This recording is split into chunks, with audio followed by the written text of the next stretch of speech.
So this morning in church, we sang a song. I don't know the title of it, but it had this line: "Jesus, all I have is you. You're the hope I'm holding to."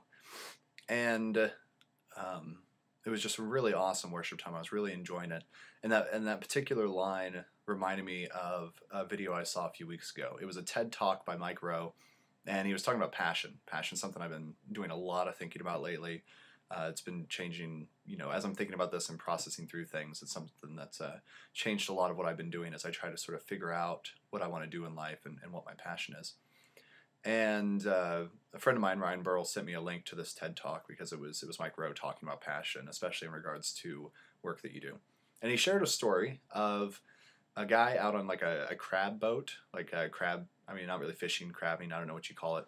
And the guys, Mike Rowe's out there with this guy, and they're in the middle of a storm and really like 50-foot waves, and Mike's clinging to the mast and like trying not to get washed overboard. And he looks at the captain. As the captain's, trying to, sort of batten down the boat or whatever. And says, this is kind of dangerous. I mean, what about OSHA? And the captain looks at him sort of quizzically and says, OSHA, and points over the bow and says, Ocean. I didn't bring you out here to make you safe. I brought you out here to make you rich. And as I heard that line this morning, Jesus, you're the hope that I'm clinging to, I had that picture of us at a stormy sea clinging to the mast, which is Jesus in this metaphor. And it was just really powerful to me, this concept of our faith, our religion, our life, this life we live with God, is not to make us safe. It's not, and I've talked about this elsewhere before, it's not to make us happy necessarily. It's to make us rich in the things that really matter, rich in this life. To have life and have it abundantly doesn't mean to always be, we're supposed to always be content, but it doesn't mean to always be comfortable, right? And this morning's sermon, and as has been the sermon for the last several weeks, we've been going through a series at Springfield Vineyard on forgiveness. And forgiveness is something I feel like I do. I feel like I've got a pretty good handle of it. I'm comfortable admitting when I'm wrong. I'm comfortable saying those sorts of things.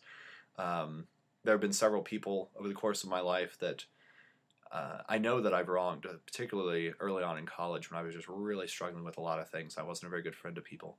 And most of them I'd asked forgiveness to, or at least, even if I didn't outright ask forgiveness, I at least contacted them to apologize because I was not a very good friend back then.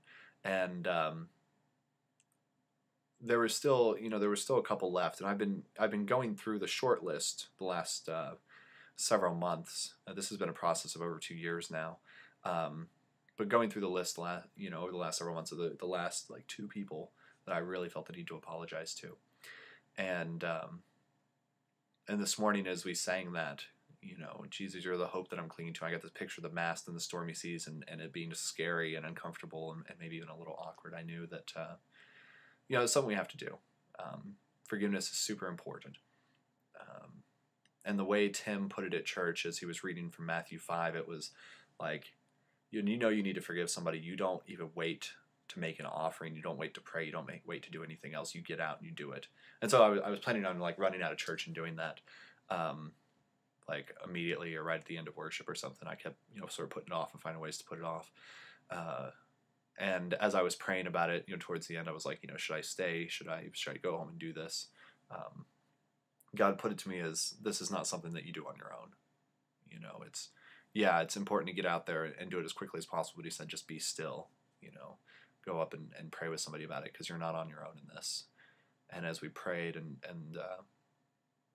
Phil I was praying with said, all forgiveness is from God. There is no condemnation. There's only grace and mercy. It was just really powerful for me.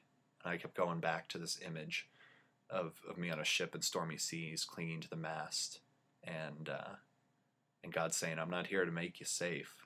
I'm here to make you rich in the kingdom, rich in love. So I wanted to share that with you. If you've got somebody you need to forgive, if you've got somebody you need to apologize to, get out and do it. Don't wait any longer. There may not be more time, but beyond that, don't carry around guilt, don't carry around bitterness. Just get out and let them know that you're sorry. Let them know that you forgive them. So that's it. Thanks.